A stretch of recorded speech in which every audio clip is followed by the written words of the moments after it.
let's take a look at our top selections for Dan Illman, Mike Buer taking a look at the feature race at Belmont Park on Saturday, October the 17th. Let's throw up the field for race number 9. It's the Floral Park Stakes. We're going 3/4 of a mile on the inner turf. This is a race for fillies and mares. It is a big field, 11 entered for the turf, 2 on the outside, main track only. The key to this race is the distance. Mitchell Road, the number 6, is arguably the best and most accomplished horse in this race. Does she want to sprint? That is the real question. She's a morning line favorite and she's never sprinted. She has plenty of natural speed. Maybe it'll translate for her, Dan. And as you mentioned, she is a pretty talented horse as well. But I don't know. She's the morning line favorite. I didn't feel like this was a race to necessarily take a short price. I thought a lot of different horses could win here. Let's throw up the Timeform US pace projector. It could be a key handicapping factor in here. You see the 11, Sunny Dale. She should show some speed. The 3, I'll Handle the Cash. When she does her best running, it's up close. And we see Mitchell Road, the 6. It's not like she's one of those turnbacks on turf that's going to be outrun. She has middle distance speed, and maybe she can pull a trip similar to what Timeform US is projecting. Yeah, I mean, maybe she can. I don't know if I would love her in this race, Dan, if I felt like she wasn't going to be on the early lead in this race. But, again, she has plenty of natural speed, so maybe she can get there. Curious on your thoughts of the 1, Bohemian Bourbon. They ran her last time out against Got Stormy, who's just reinvented herself as a turf sprinter. I don't think Bohemian Bourbon liked that company. I don't think she liked that soft turf course. I don't like that hustling ride that she got. She was really aggressively handled early, and I don't think that's her style. I'm more interested in your thoughts on her race in the Royal North 2 starts back when she was 3rd at a big price. I thought I don't disagree with your take on the ladies sprint last time. By the way, the soft turf could have worked against her. She's not going to beat Got Stormy anyway. I didn't think she ran that great in the Royal North 2 back then. I mean, she obviously ran fine, but there's a short comment that suggests that she had trouble. And in my opinion, she didn't have any trouble. She just wasn't good enough. The 2, My Sassy Sarah, is a New York bred, making her first start in the Jorge Abreu barn. They tried her in a real tough spot last time out, the Grade 3 Lake George. She caught a wet turf course. She's probably not a 2-turn router. This turn back in distance works for her. Now she needs a little pace to set up her rally. Yeah, we'll see if she gets the right setup in here. They've tried it a couple of times with her, Dan. As a 2-year-old, they took one shot stretching her out in a graded stakes race in the Miss Gorilla. She didn't run poorly at all, but she did get tired at the end of that race. They tried it again last time in a graded stakes race. Didn't run that poorly at all in that race, but it just feels like she doesn't want to go that far. Other than that, they've sprinted her on turf 4 times. I like all 4 of those races. I think she's run well in all of them. And I know that they're only against New York bred company, but her win 2 back to me is legit. She came with a really strong finish in there. If she's going to be, double-digit odds in this race, I'm going to use her.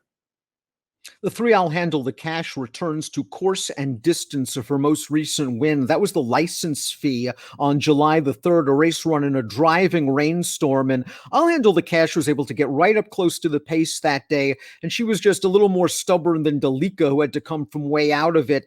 I think the Caress might have been a race where maybe she was exposed a little bit. Again, I won't hold the Kentucky Downs soft turf against her. I won't hold the Kentucky Downs race against her either. She didn't run her best race in the Caress, that's for sure. So it's, something that you at least want to consider. And maybe it's just the fact that she's, headed the wrong way right now. But, her best race is actually pretty good. I mean, I don't want to sit here and say that I love her in this race, but she is tactical. She does not need the lead to be effective. She can sit up close to the pace and still run. And, her good race is pretty good. I am not knocking this horse at a price.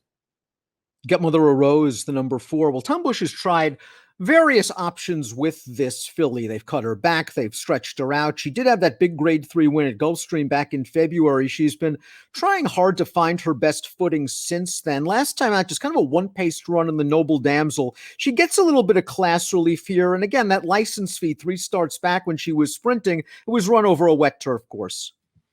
Yeah, I think she's interesting in here at a price, Dan, because she is an effective sprinter.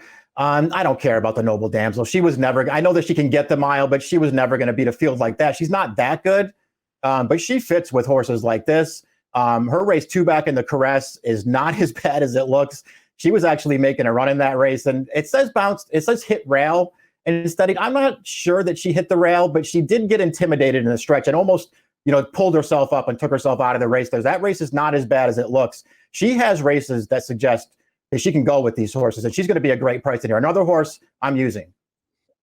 Zanthik is going to try to repeat the route to sprint angle that resulted in her win at Saratoga 2 starts back. And she showed some good speed that day, Mike. They ran her last time out again in Kentucky Downs. She was hardly embarrassed against Dalika. I think this is a real nice spot for her because she's tactical. She can work out any kind of a trip, and she's in very good form.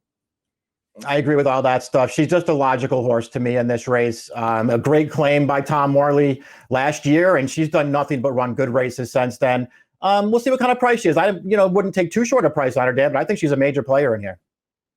Here's the morning line favorite, the 6 Mitchell Road, 3-1 on the line. We'll take a look at her most recent race in the Grade 3 Ladies Turf at Kentucky Downs. Yielding course. She's on the inside. She didn't break very well. She broke inward. She rushed up to find her usual spot on the lead, and it's going to take the favorite, a pretty nice filly in Regal Glory, to outrun her down to the wire. She earned a competitive 94 Buyer's speed figure, but it's all about distance. This is her 18th lifetime start. She's never run at any distance less than 7.5. She's got to go 3/4 here.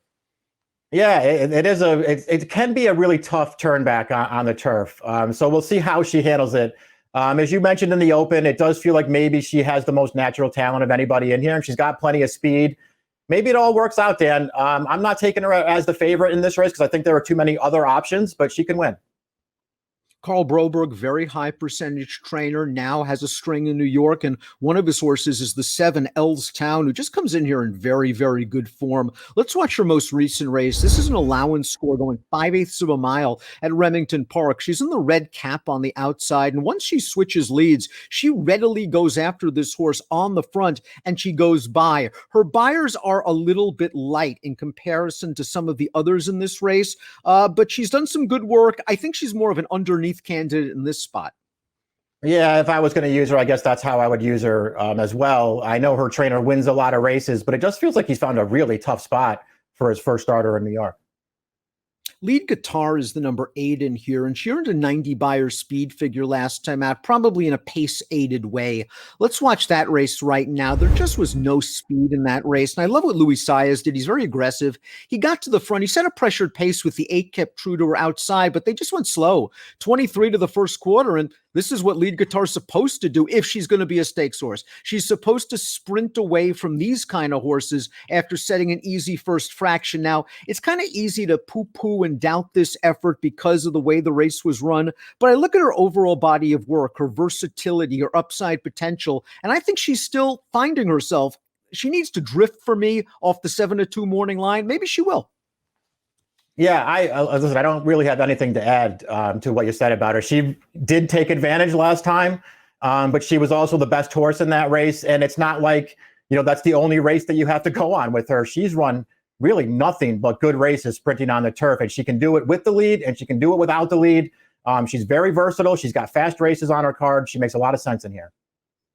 When the 9 Rose Flower is right, you can make the argument that she's one of the strongest, if not the strongest, late kicker in this field. I think she showed that 3 starts back, going 7/8 of a mile at Belmont when she'll beat I'll Handle the Cash. Now, she's caught wet tracks in her last 2 races. It's not like she had a great trip in the Autumn Days 2 starts back, and in the Intercontinental, what chance did she really have over that kind of going off, that kind of layoff against Newspaper of Record? It's just that every time we see her, it's off a layoff.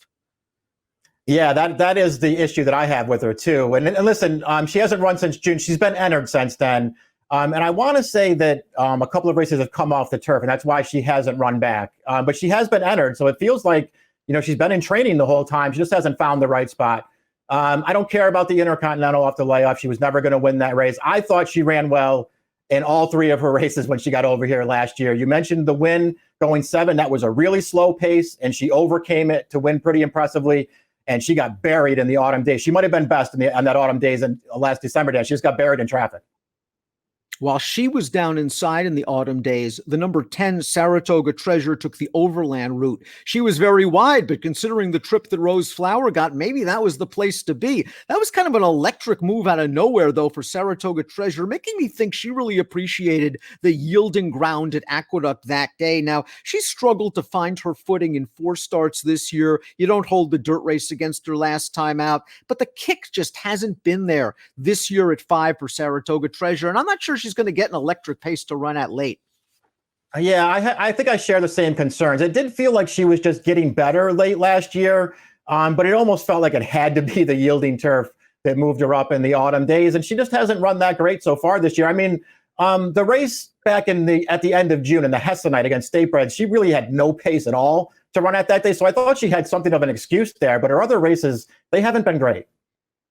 Completing the horses in the main body of the race, the 11 Sunnydale attracts Arad Ortiz for Jerry Hollendorfer. This horse is returning to turf, and while distance is the question for Mitchell Road, for Sunnydale, the distance is surface. So far, her best races have come on dirt, and even those races probably aren't good enough to get her to the winner's circle. She does have speed, however.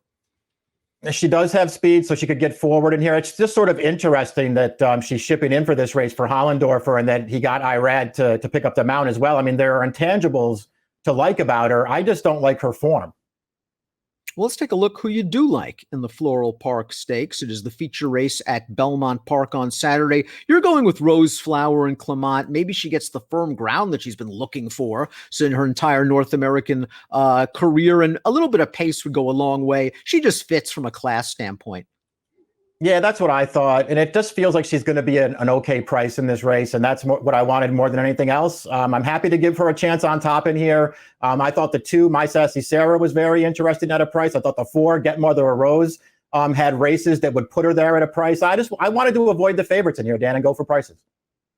The 2 is very interesting for me as well. I put her 3rd. I just hope that Lead Guitar is not completely dressed up by that last pace-aided win. I think she's overall okay, and I want to be kind of close to the pace in here. I'm not sure the pace is going to be fast. I think Lead Guitar will be in a good position turning into the stretch.